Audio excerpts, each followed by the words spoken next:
noise.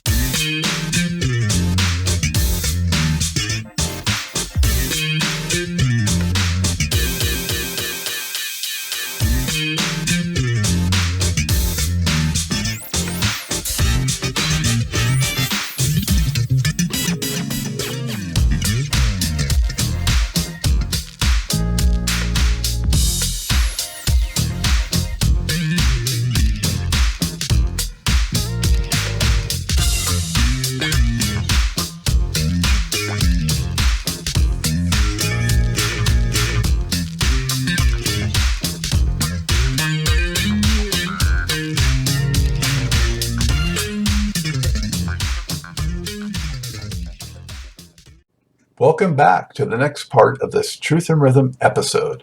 Be sure to subscribe to this channel. If you've already done so, please share it with friends. Also become a member by joining Truth and Rhythm on Patreon, or consider donating at funknstuff.net. Thank you so much for your interest and support. Enjoy.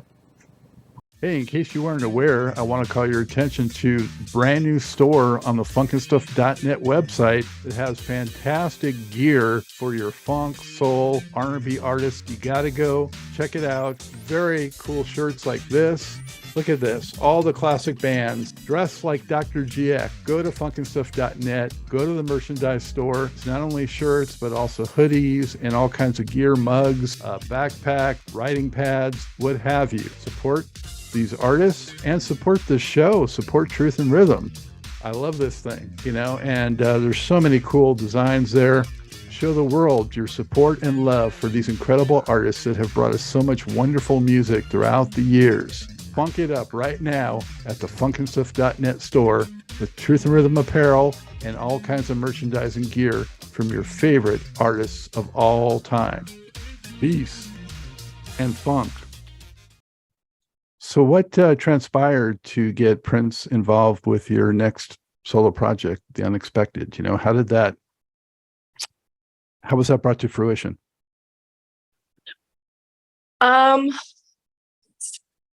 I think I want to say things were transitioning around that time.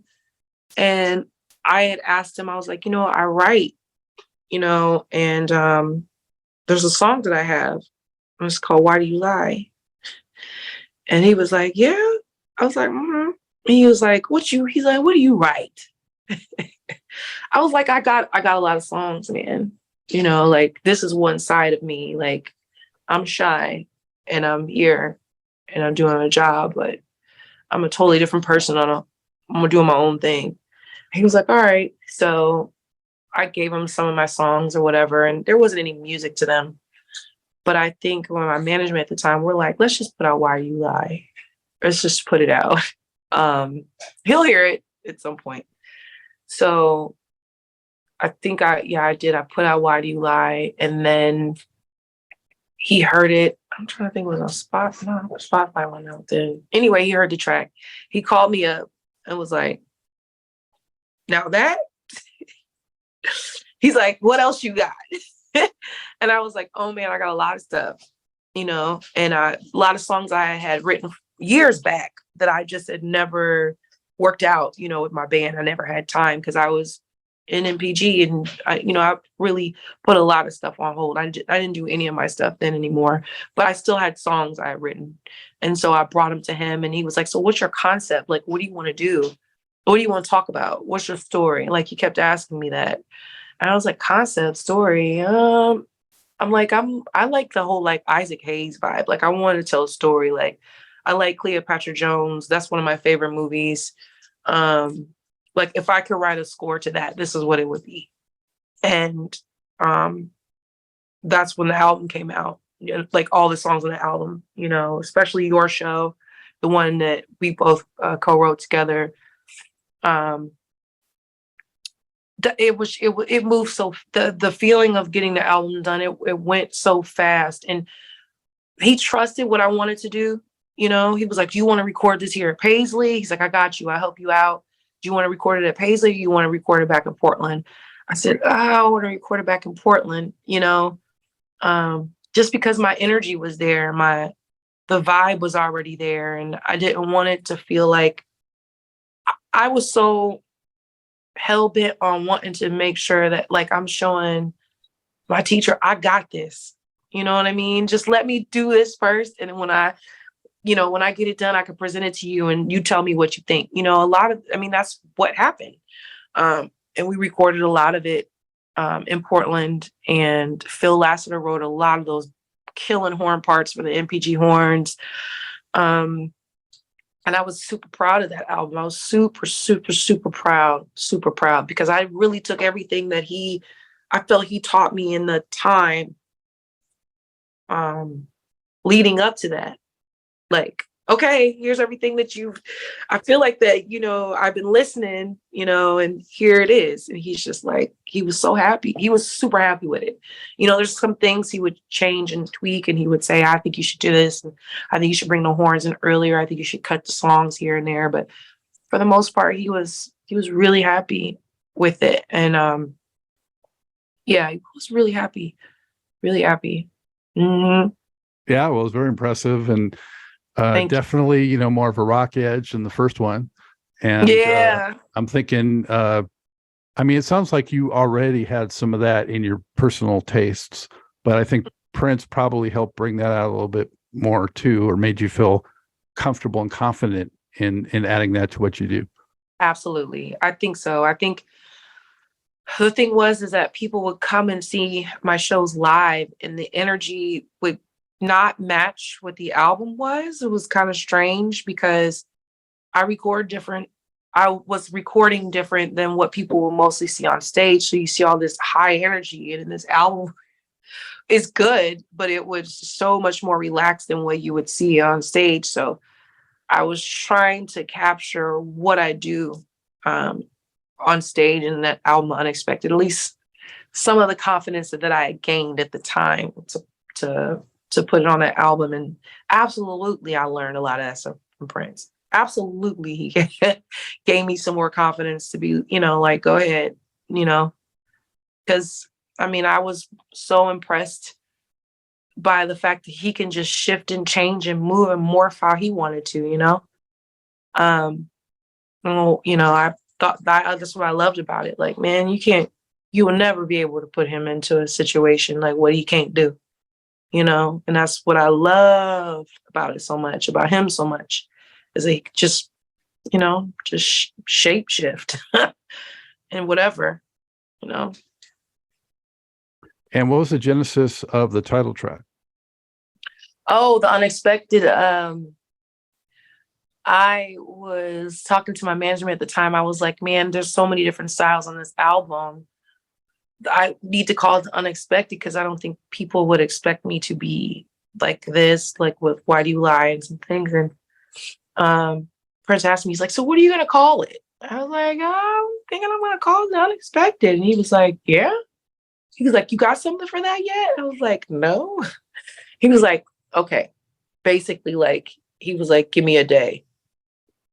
And in a day, literally, that man turned around in a day. I remember Josh calling me up, and Prince was in the studio, and they were all in the studio, and they were like, listen, like, Prince with his one word, like, I'm not going to give you a whole chatty situation, just here, listen. They put the phone by the speaker, and they played me the Third Eye Girl version of their version called Wow, but Unexpected. And I damn near dropped the phone. I was like, wait, what? And then Prince gets on the phone and he was like, well, he's like, you like this? I was like, yeah. I was like, but I can't play it like, we can't play it like that. Like, God, like, this version is insanity. And he goes, yeah, you're right. I said, okay. I said, so let me and my band come up with a version that marries that. Like the talkback version of like you calling it Wow and Unexpected. And so we did our version of the Unexpected, and he loved it. And yeah, it was crazy.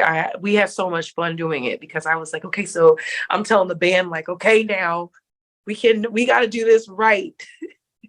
Cause I know he's going to listen to this and he'll be like, okay, okay. We just wanted to do it slower, and I kind of like that whole slow down, like kind of Tina-esque.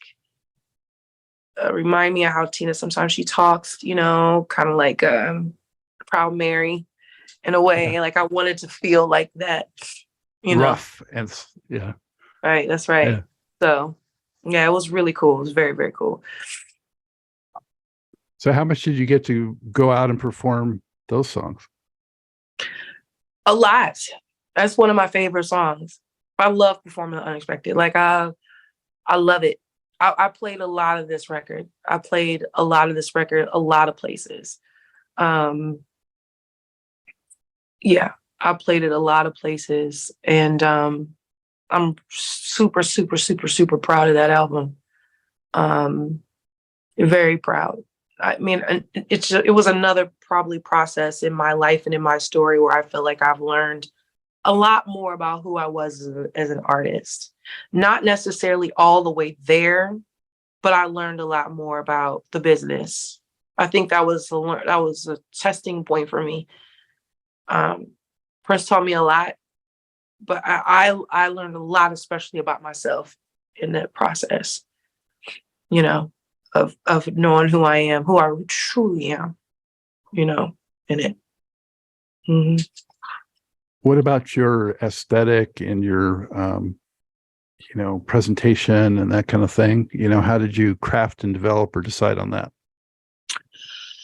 At the time I had a lot of help, to craft it. I had ideas in my mind, but I also had help, I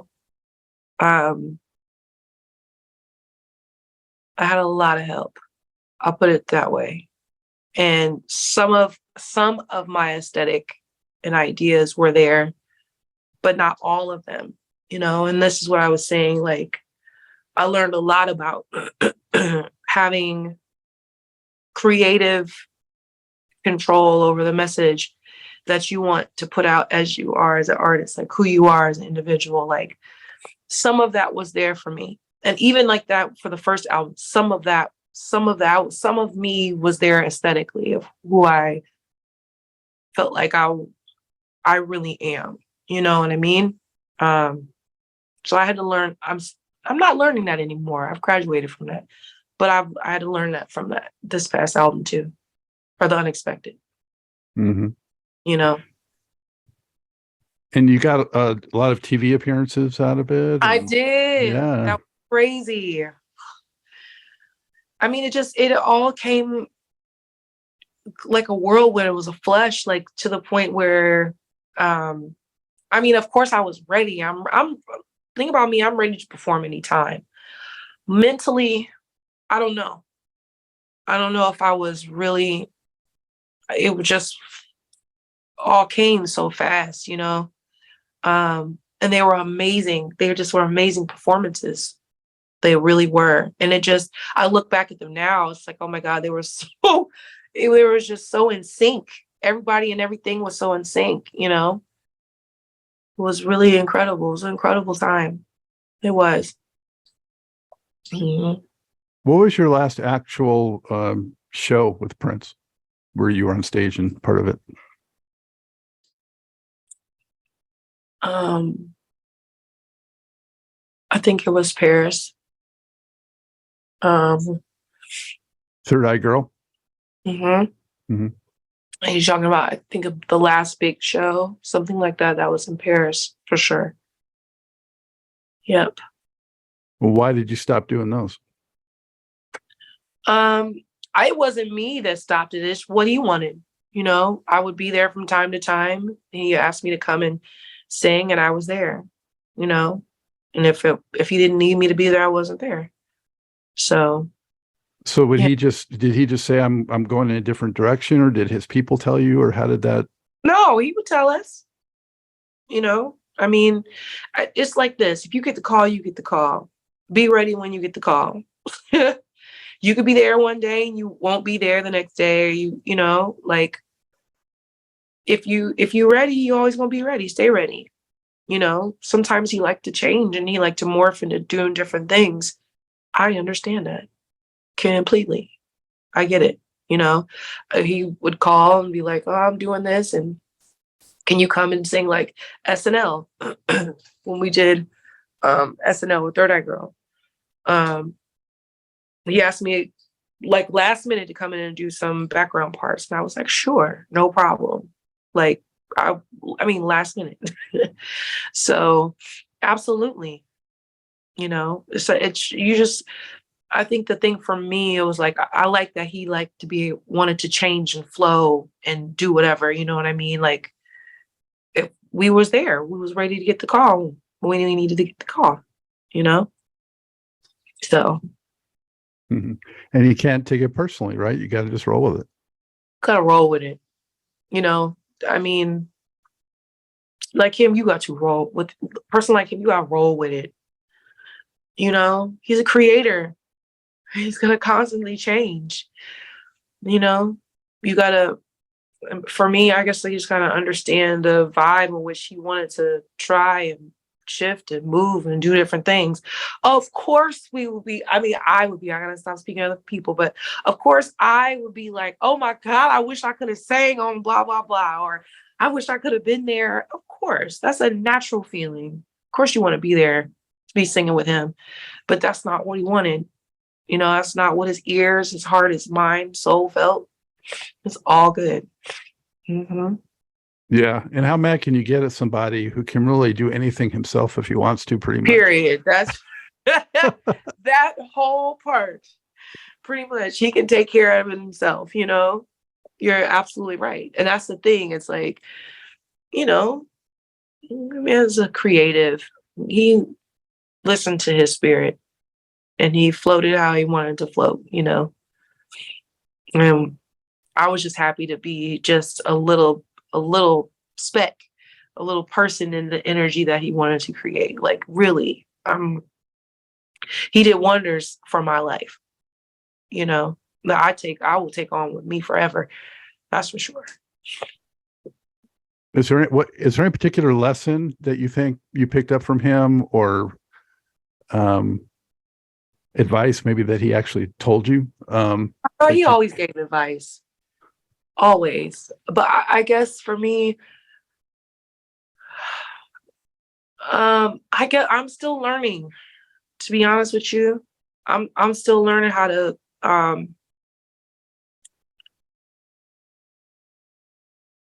really go with the I am, I am Prince. I'm still rolling with I am Liv. I'm trying to be me, I'm trying to accept and roll into all facets of who I am, That's not easy to do, in my opinion, as a creator. You got to trust, and I still am learning to trust my creative decisions, trust my aesthetic, as you would say. And he trusted every bit of that, and who he was, and didn't, try to morph and change for anyone. I don't think, in my opinion, I think he just went with what he felt, in a world where so much damn influence, and you're just trusting your creative decisions. And I feel like now I've gotten to a point in my life where I'm there, I've gotten there, I'm getting there, especially, with the new album coming out. I did it myself. That's the thing where I get from him, is I'm about the independent part. Like, that's the part. I had to talk that through and think about it, but that's the part. Oh yeah, no, it's all about talking through because there's so much it could be, right? It's so much, because I remember the conversations we would constantly have. My conversations with him were, because I wanted to know so much about the artistry of who he was. He knew, probably when I looked in his eyes all the time, like, man, how are you maintaining this and just still keeping who you are in the midst of all this? Like, I just feel like that was like a conversation that him and I would have even without speaking, right? Like, you got to trust yourself, Liv, as an artist. You got to just know who you are. Not everybody's going to like you. period, you know? Yeah. And the importance of being an independent artist and having your own, you know, and keeping your mouth shut sometimes, you know, not divulging, not talking all the time, and, you know, frequency, energy, vibration, you know, like those are the things that I feel like I really honored and watched him and really valued in him, and that he always was trying to push us, constantly pushing us to be better, you know, on an independent level, not knowing who we are. You know, you got, you know, just some random talented young people around you. The kind of man that he could have been and closed off, the kind of person that Prince was like, he didn't have to do everything he did for us. You know, he gave us a platform. He gave us information. He armed us with information, knowledge, you know, and do with it with you what you will. You know, I know what I do with my information. I keep it close. I try to honor him as much as I can in my live shows, not necessarily doing music exactly like him, but in more so in ways of just his energy, you know, what he brought. Like, I miss that. Mm. It's amazing to me, you know, that he's so gifted in so many ways, musically and creatively. Mm-hmm. But a lot of times I ask, you know, associates of his, what would they say was the most amazing? And I think the most common thread is probably fearlessness, you know? Oh, yeah. I mean, and not really, you know, being so confident in oneself that's and it. just taking it there, you know? Taking it there without question, right? Without, like, you know, just second 3 or 4 times guessing, you know? I mean, sure. I mean, he's human, you know? Of course, you're probably gonna be like, "Oh, I don't know." You're not gonna let us know. And even if that's the case, like, you so confident in your work that, it, you know, it's your own DNA. It's your works you've put out into the world, which is amazing. You know, you were so confident in that. And I I can only hope to be just a little bit of that, you know. I finally feel like, okay, I finally get what you was talking about. I see on different things, but I get it, you know. Do you have any theory or thought why, you know, he didn't put out Welcome to America at that time? No, I don't, honestly. I mean, he has his ways of why he didn't want to put out music. I mean, I don't know. Maybe the people weren't ready for it at the time. I don't know. You know, I mean, I don't, because we was popping in the studio. Black Muse, we was getting it. But I don't. You know, he has his reasonings. He had his reason why he didn't want to, you know. So You feel like you have a lot of other stuff that you're on that's in the vault somewhere? I don't know. Probably. I know we were recording our parts, and he was always up till 2, 3, 4, 5 in the morning. Well, I don't know. I have no clue what was going on. I mean, I know we recorded a lot, but maybe. I don't know. Yeah. And if it does come out, I'll be surprised. Like, oh yeah, why'd you remember that? You know. What was there anything in particular though that you're like remember working on? You're like, oh, I wish that was out. No, because I mean, I'm telling you, like, when Welcome to America came out, I was like, oh God, we did do that. Like, it kind of passed me. Like, we did a lot of those vocals on that, and I had, honestly, forgive me, I forgot about that.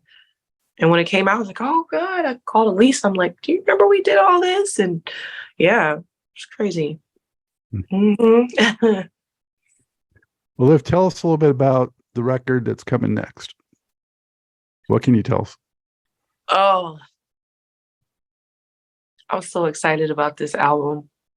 It is a funk, rock, soul record that I'm so proud of and so excited to do, because I've never felt like I've been so much of myself on this album, and I felt like I got it right this time. And I really listened to who I am this time. And I got all the production right. And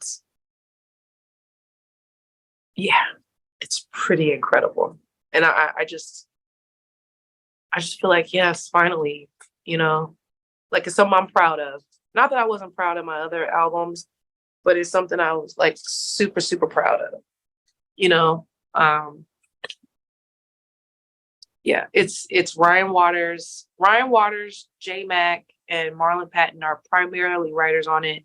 I got Mark Lettieri, Bobby Sparks on some stuff, Frank Mocha, this amazing orchestrator named Stevie Black wrote an amazing orchestral part on this song called Bloom. Get to Know Love is like Fela Kuti and funk. Like funk rock, basically. Yeah, Fela Kuti is funk, but rock.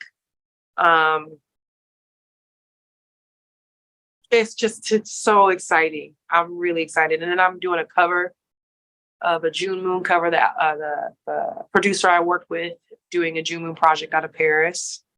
I'm doing a cover of one of their songs and a Phil Collins cover. I'm doing what I want to do this time. So Wow, you got some great players and people on there for sure. yes, it's really exciting. It's really exciting.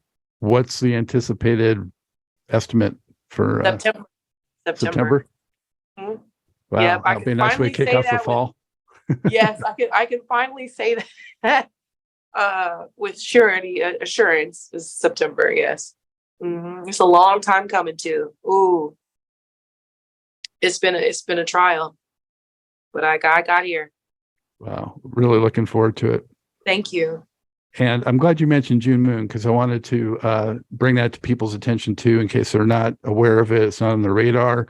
Nice record. Thank you. It was different.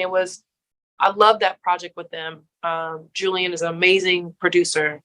I love their own stuff that they did in a prior project before I got there too, but it was just different. It was something I think my soul needed to do with them, but it's such a cool project. That was fun. It was really fun.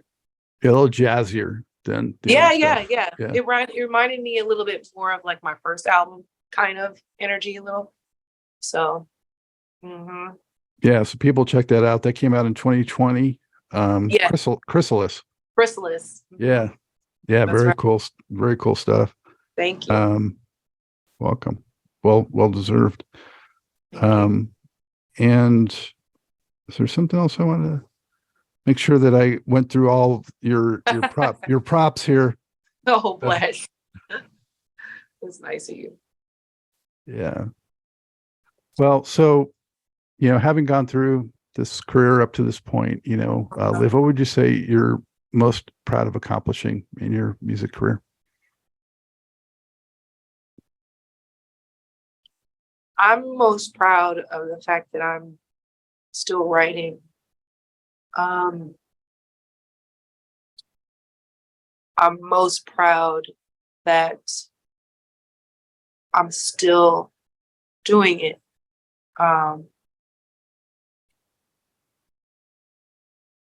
Because it's really, this music thing is really truly my lifeline. And I really didn't realize that until like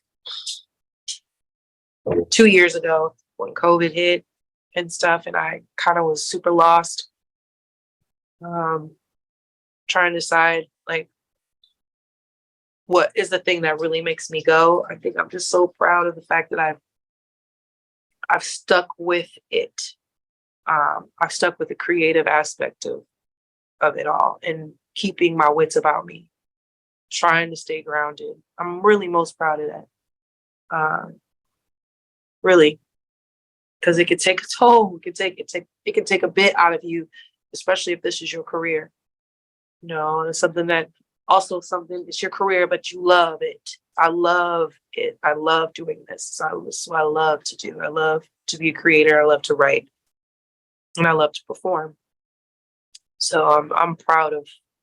I'm still saying it. I'm doing it still. So yeah. And Roadcase Royale project, is that still up in the air or is it done? No, I think it's done. That was a cool project to be doing with Nancy Wilson of Heart. That was crazy. I feel like Nancy came in and swooped me in my life when all was like lost, you know.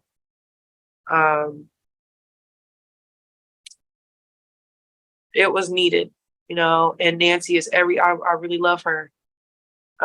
And we both were there for each other and wrote a lot of amazing songs and played a lot of amazing shows. And I still can't believe, like, Nancy Wilson of Heart, I'm over here doing an album with her. And we're both writing songs together. Like, but I also leave myself open too, because I try to leave my heart open to opportunity. You know, she's another one I've learned quite a bit from. You know, women in rock, women in the business. She's another amazing human being I absolutely love. So yeah, that was crazy too. Very crazy. Did you do many shows? We did a lot of shows. We did did a lot of shows, a lot in LA, and we did some shows open for Bob Seger a couple times. But yeah, we did some of those shows, and that was a whole different experience, a whole different thing, but very cool. Like, very badass. I love it. It was dope. Did your time with Prince or with her allow you to meet any other like people that had you starstruck? Like maybe did you get to meet Tina Turner or anyone else like that? Oh, I'd be laid out if I met Tina Turner. Oh, I would love to meet Tina. No, no. I mean, when I was with Prince, I met a lot of people. With Nancy, I met a few rockers. I know.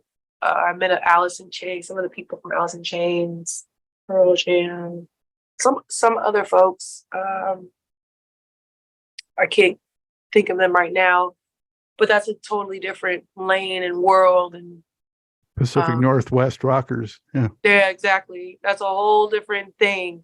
And but it's funny because just music is just really all the same language in a different way. It speaks differently, but it's all brings us to this way to connect all of us. And it's just strange. I mean, because I'm like, oh my God, okay, I'm able to sing with Prince and here I am with Nancy Wilson of Heart. That's a whole trip in itself. So, but I feel like I've been really lucky and I've been really, really blessed to have a lot of like master teachers, man, that have come my way to really school me on some things. Yeah, I really have. Did you get to meet Stevie Wonder through Prince? I did. Stevie's amazing. I met Anita Baker. I mean, everybody through Prince, of course, like everyone. Like those after shows. Did he ever whisk you off to the movies and that kind of thing? Or? Yes, he would buy out the movie theater and we would go to the movies and man, we were blessed, man. We were very blessed to have somebody like that was constantly always giving like that, you know? So yeah. It's a stinger sometimes. You think about it. For me, it stings a little. I'm still in denial. I can't. Yeah, I mean, we all are, I mean, it's a stinger from time to time, but the humanness and the realness of his energy is always, for me, always around. It's like Always. eternal. It's an eternal thing, I It think. is. Mm-hmm. Yeah. Yeah. Mm-hmm. What are you doing show wise this year, the rest of the year? I've actually been, for the past year, I've been in this thing called Cabaret Zazu, which is crazy. I'm with amazing circus acts and comedy, and I'm actually doing aerial and singing in the air, kind of like the same thing that Pink does. It's insanity. So sports have helped, gymnastics has helped that. That's been so much fun. It's in Chicago. It's a 100-year-old circus tent in the middle of downtown Chicago in the Cambria Hotel. It's the most amazing show I've really ever been a part of, as far as just so much fun. And like everybody, I mean, it's like circus community. That's a whole nother thing. Like, it's a whole other thing. Like, it's crazy. It's really, really fun. It's really fun. And it's opened up a whole different side of me too. I think I'm super blessed because it's really helped me to it's helped me creatively, and also just kind of different feelings, stirring up different feelings for me as a creative, and get me out of the box a little bit, because I was a little angry for a while. Are you Frustrated. you're singing while you're doing gymnastic Yeah. type? Wow. Uh-huh. So that must really take some control and command. Oh yeah.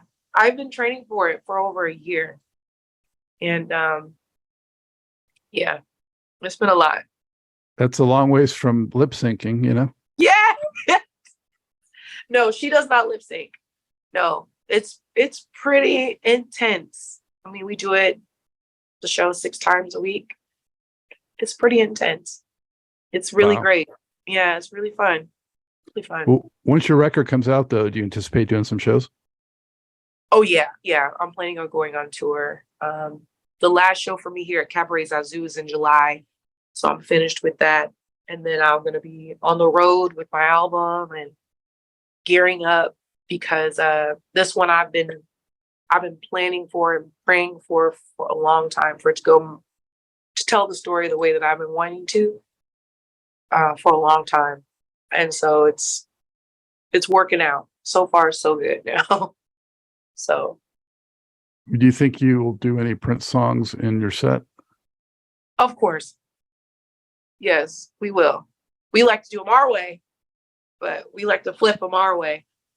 But we do from time to time do some Prince stuff. Yeah, can't help it. Yeah. Well, so why don't you tell people how they can keep up with what you have going on? You know, where do they go? What's Okay. website and all that good stuff? Yeah, so LivWarfield, Liv Warfield, on all social media platforms. Instagram.